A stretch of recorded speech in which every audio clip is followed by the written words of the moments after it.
Hello once again, everyone. I'm Ethan Jacoby here in the MVP Athletes studio, joined by Makiba Davis, MVP Athletes CEO. Makiba, good to have you once again. Good to see you, Ethan.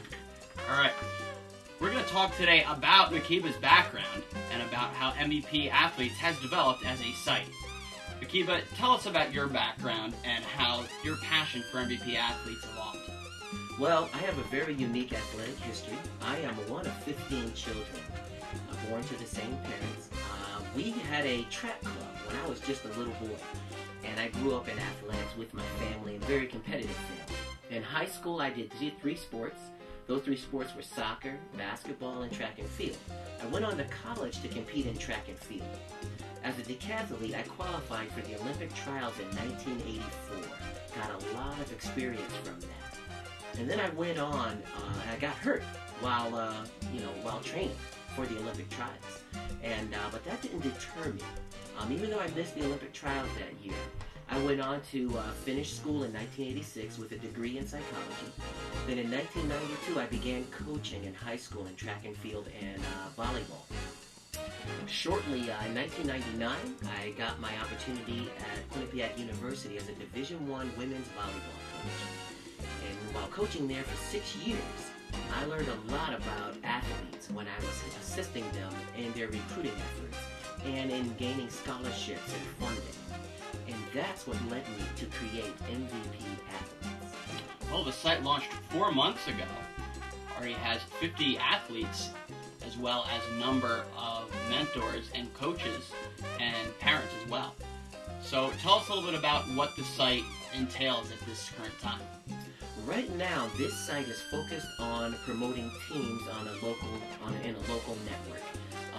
The teams are geared towards networking with not only each athlete, but the coaching staff, their parents, their fans, friends, extended family, and also their supporters and their sponsors. So right now, MVP Athletes provides a few services like local mentoring and video production as well.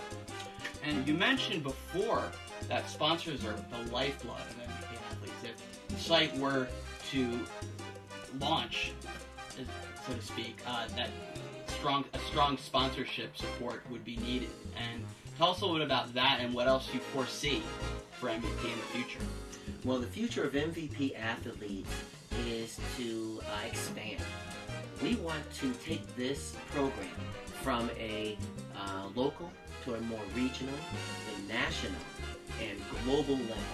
And in order to do that, it's going to require great sponsorship, because I'm not looking to charge the athletes and the teams anything. I want them to be able to get on the site for free and to use their networking capabilities. It's going to require sponsors who support this kind of activity to make it happen.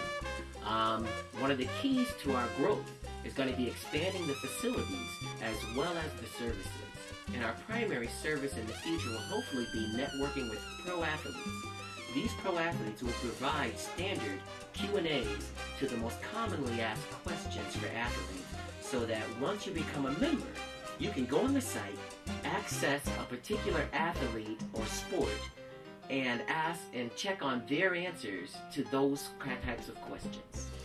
Well, it sounds really exciting, Makiba. I'm excited. I can imagine you're excited for it. Very excited. That's all we have for today. But for more information, as always, please log on to MVP Athletes, www.mvpathletes.com.